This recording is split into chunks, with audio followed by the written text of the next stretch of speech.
ഒന്നാമത്തെ കരച്ചിൽ നമ്മുടെ കുറവുകളെക്കുറിച്ചുള്ള കരച്ചിൽ, രണ്ടാമത് നമ്മുടെ പാപത്തെക്കുറിച്ചുള്ള കരച്ചിൽ, മൂന്നാമത് ദൈവസ്നേഹത്തിൽ അകന്നുപോയതിനെ കുറിച്ചുള്ള കരച്ചിൽ, നാലാമത്തെ ഒരു കരച്ചിൽ ഇങ്ങനെയാണ് ആത്മാനുതാപം എന്നാണ് ആ വാക്ക്. ആത്മാനുതാപം.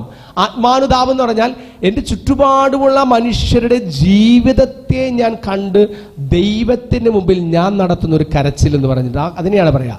എൻ്റെ ചുറ്റുപാടുള്ള മനുഷ്യരുടെ ജീവിതത്തിൻ്റെ അവസ്ഥകളെ കണ്ട്, ഒരുപക്ഷെ തിന്മ നിറഞ്ഞ വഴിയിലൂടെ കടന്നു പോകുന്ന മനുഷ്യരെ കാണുമ്പോൾ ദൈവത്തിന് മുമ്പിൽ ത്യാഗത്തോടുകൂടി അവർക്ക് വേണ്ടി പ്രാർത്ഥിക്കാൻ, അല്ലെങ്കിൽ കഷ്ടതയിലൂടെ, വിഷമതയിലൂടെ, അസ്വസ്ഥതകളിലൂടെ, ബുദ്ധിമുട്ടുകളിലൂടെ, കടബാധിൽ, അങ്ങനെ പലതരത്തിലുള്ള ബുദ്ധിമുട്ടുകളിലൂടെ, രോഗങ്ങളിലൂടെയൊക്കെ കടന്നു പോകുന്ന എൻ്റെ ചുറ്റുപാടുമുള്ള സഹോദരങ്ങളെ എൻ്റെ മനസ്സിലേക്ക്, ജീവിതത്തിലേക്ക് കൊണ്ടുവന്ന് തമ്പുരാന്റെ മുമ്പിൽ ത്യാഗപൂർവ്വം കൈകൾ വിരിച്ചു പിടിച്ച് മുട്ടൂത്തി പ്രാർത്ഥിക്കുവാൻ ഞാൻ എടുക്കുന്ന ഒരു സമയമുണ്ടല്ലോ, അതിനെയാണ് ഈ ആത്മാനുതാപം എന്ന് പറയുന്നത്. ആത്മാനുതാപം, അപരന് വേണ്ടിയുള്ള കരച്ചിൽ എന്ന് പറയും.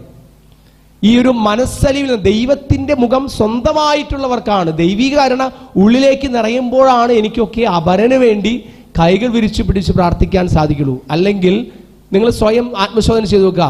എൻ്റെ പ്രാർത്ഥനകളിൽ ബഹുഭൂരിഭാഗവും എൻ്റേതായിട്ടുള്ള സ്വാർത്ഥതയുടെ പൂരണങ്ങൾക്ക് വേണ്ടിയാണെങ്കിൽ അതൊന്നും യഥാർത്ഥ പ്രാർത്ഥനകളല്ല. പ്രിയ നിറഞ്ഞവരെ, praise the Lord, hallelujah, hallelujah.